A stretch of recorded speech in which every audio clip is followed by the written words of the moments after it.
Hello everyone, welcome to my kitchen. My name is Michael and I thought I would do something a little different with the turkey this year, and I'm going to show you how to brine a turkey. So before we get started with that, we need to get our turkey, and I've got a 13.5 pound turkey here that I have, and it was frozen and I did put it in the refrigerator so it's completely thawed out. So we're going to go from the point where it's thawed out now. I've taken the bag off of it and I've given a little rinse on the outside with some fresh water.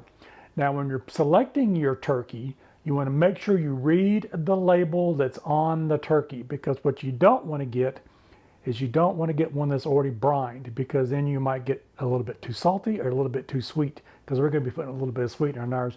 If you look on the label on the ones that are brined, you'll see that they use salt and sugar in their brines when they make theirs, and that's what we're going to be using on ours today. So definitely, if you want to brine your own turkey, make sure that you get one that is not already brined. To make sure you read the label on that. I can't emphasize that one enough. All right, so I've got my turkey here. Like I said, I've got it out here on the counter. I've taken it out of the bag, given it a little rinse off in the sink, and we're going to go ahead and get started with our brine. So there's a couple of ways you can brine a turkey. There is a dry brine and a wet brine, and we're going to be doing the dry brine today, and we'll go through that whole process of how that works. So let's get started with our seasonings here. I've got a 1/2 cup of salt. And once we do that, with any kind of poultry, we want to make sure that we don't contaminate anything. So once we start with this process, you won't be able to use this again. So everything that we're going to be touching today, once we touch the turkey, we'll have to discard, because we definitely don't want to contaminate everything in the kitchen with poultry. All right, now that we've got our salt here, we're going to be putting in a tablespoon of brown sugar. You can use the light or the dark. I've got light brown sugar here. And if you don't have brown sugar, you can definitely make that at home. I'll put the video and the link in the description box where I show you how to turn regular sugar into brown sugar. So check that out. If you don't have any brown sugar at home, you might be able to make that at your house.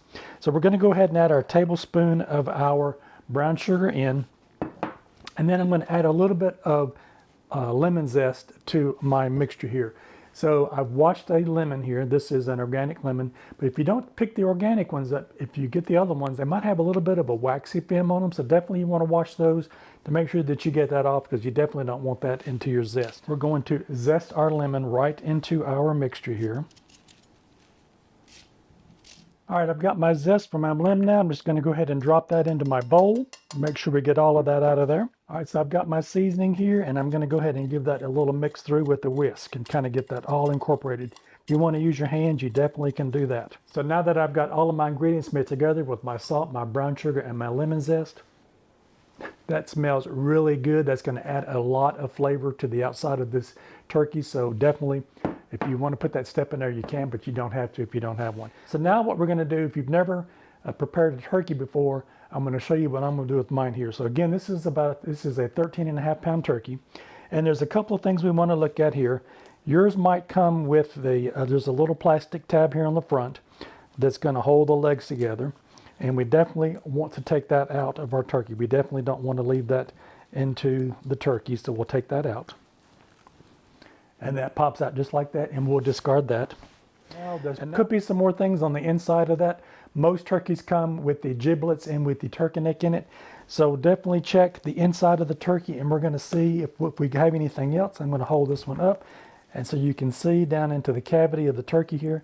We definitely have a few more things. We've got the turkey neck that we'll take out, and there should be a little bag in here that's got the giblets in there. We definitely want to make sure that you remove those items before we start preparing our turkey. So that, I don't see anything else in there, so just give a good visual inspection on that to make sure that everything is out of there.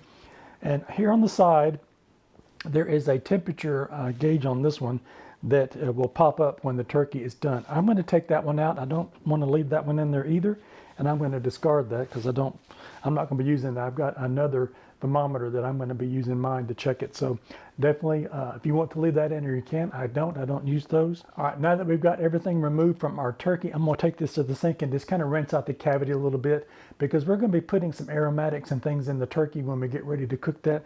So I'm just going to kind of give this a little bit of a rinse, and I'll be back in just a second. All right, we are now ready to move on with our brining. And I'm going to go ahead and take my salt, and we're going to add this liberally to the outside of it. So just kind of sprinkle that around on the outside. As we're adding our brine to the outside of our turkey here, you want to kind of press that down a little bit around there.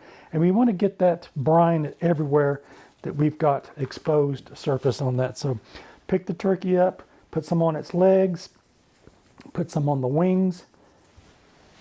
We want to cover the entire turkey with this brine. All right, now that we've got this side, let's turn the turkey over and put some on the back. All right, we're down to the last a little bit of my brining here solution, and I'm going to go ahead and make sure we get that inside the cavity and get that spread around in there as well.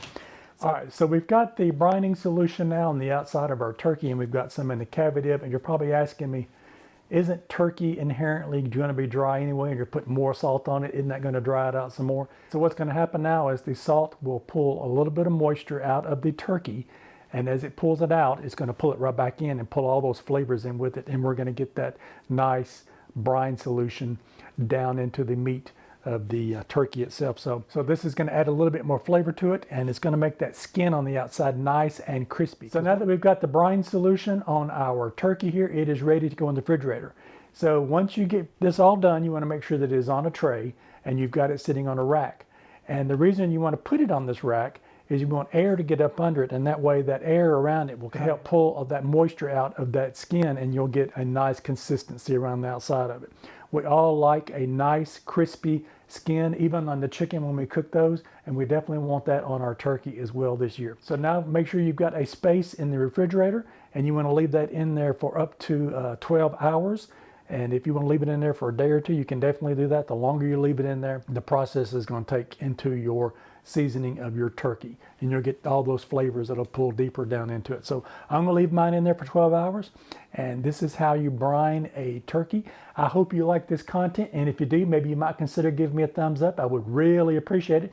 And definitely leave me a comment in the comment section. Have you ever brined a turkey before, and do you use the dry brine or do you use a wet brine? I'd love to hear from you. Check out one of these other two videos over here. You might find something else you like. Don't forget to like, share, and subscribe. I can't wait to hear from you on how your brining of your turkey turns out, and I'll see you in my next video. Bye-bye now.